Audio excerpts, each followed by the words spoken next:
saveur divine. Cette bonne nouvelle du royaume sera prêchée dans le monde entier pour servir de témoignage à toutes les nations. Alors viendra la fin. Ce pain céleste vous est présenté par Immaculée Niraneza.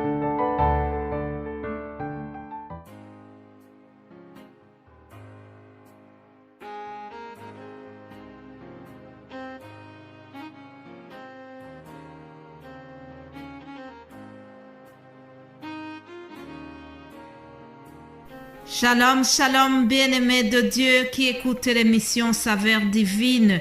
Que la grâce de notre Seigneur soit avec vous ce matin. Je vous propose de commencer notre émission par une courte prière. Père Céleste, je te remercie. Merci pour le souffle de vie que tu me donnes aujourd'hui. Merci pour mon frère et ma sœur qui écoutent en ce moment.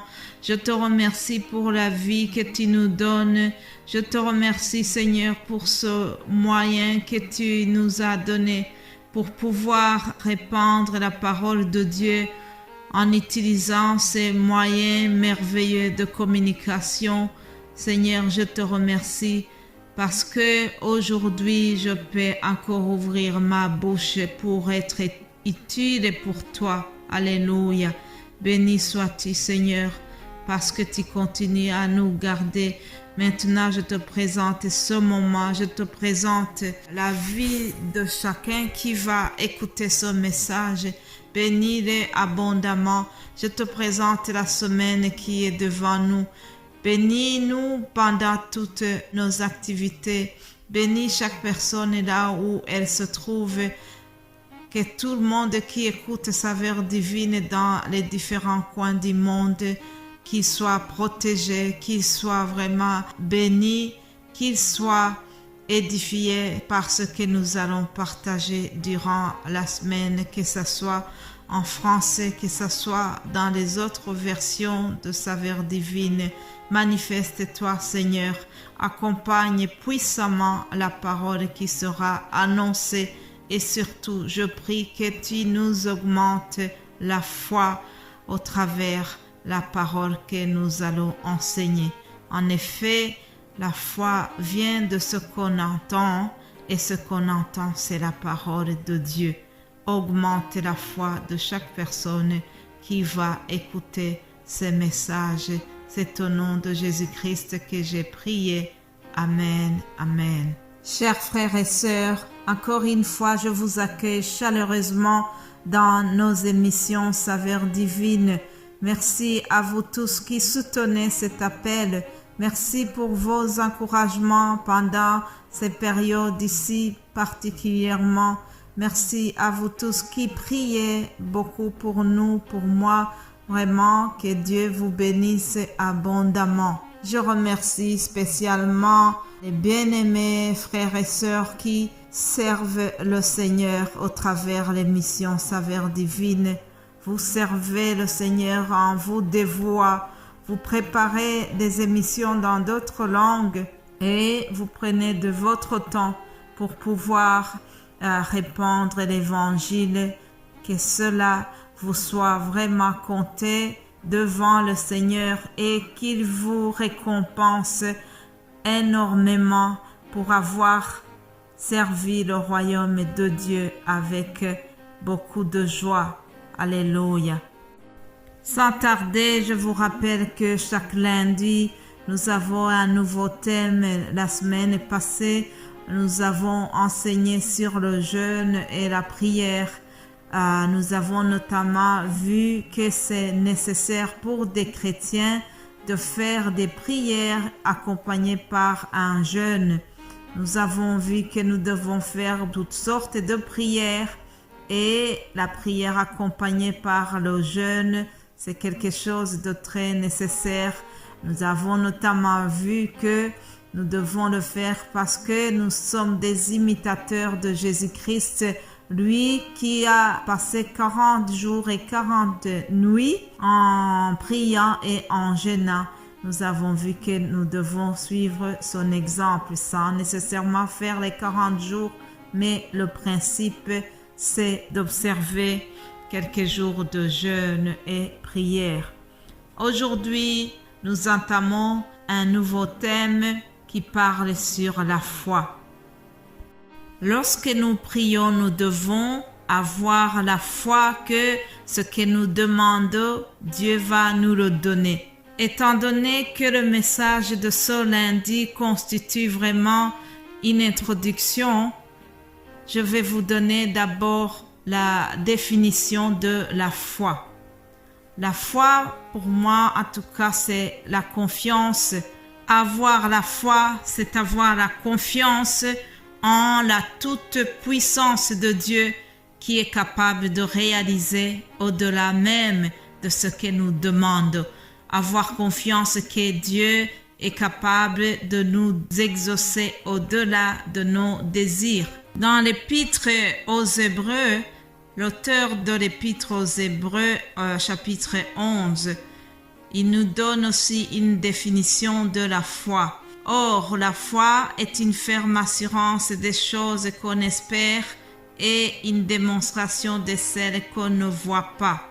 Pour l'avoir possédée, les anciens ont obtenu un témoignage favorable. Ça, c'est Hébreux 11, versets 1 à 2. Les disciples et les apôtres qui nous ont précédés, ils ont eu vraiment la chance de marcher avec Jésus-Christ. Ils ont eu la chance de le toucher physiquement. Ils ont eu la chance d'assister à ses miracles et à tout ce qu'il a fait durant ce ministère terrestre. Cependant, des fois, nous voyons que leur foi n'était pas nécessairement supérieure à la nôtre.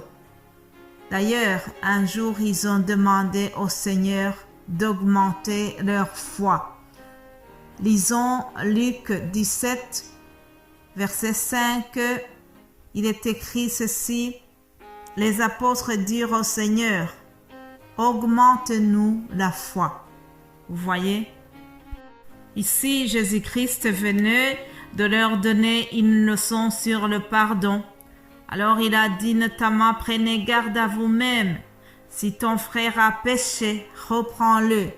Et s'il se répand, pardonne-lui. Et s'il a péché contre toi 7 fois dans un jour, et que cette fois il revienne à toi, disant, je me répands, tu lui pardonneras.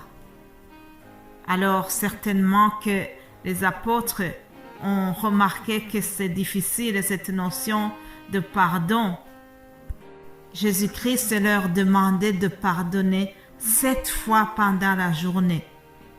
Alors je pense qu'ils ont senti que c'était trop de fois. Pardonner 7 fois pendant la journée, ils ont senti que ça serait peut-être difficile pour eux. Alors directement, ils ont reconnu leur faiblesse, leur lacune au niveau de la foi.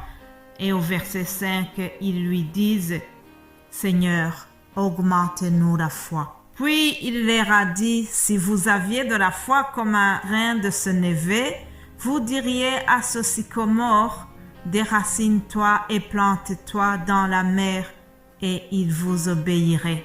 Cette parole ressemble à ce que nous avons déjà vu la semaine passée. Rappelez-vous, lorsque les disciples étaient vraiment indignés qu'ils n'ont pas pu chasser le démon, Jésus-Christ leur dira, c'est à cause de votre incrédulité que vous n'avez pas pu chasser le démon.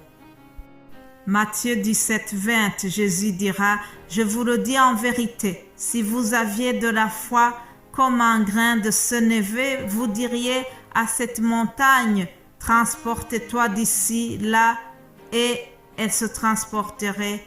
Rien ne vous serait impossible. Mais bien-aimés de Dieu, il est étonnant que Jésus-Christ a pris une mesure très petite.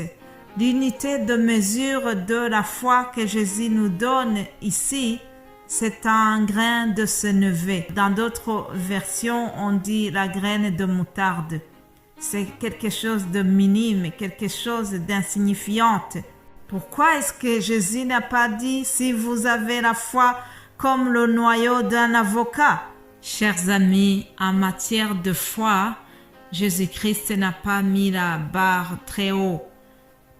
Il voulait nous enseigner que ce qui compte, c'est que nous puissions croire en la toute-puissance de Dieu. Croire que Dieu, c'est le Dieu de l'impossible. Croire que Dieu peut réaliser au-delà de ce que nous imaginons.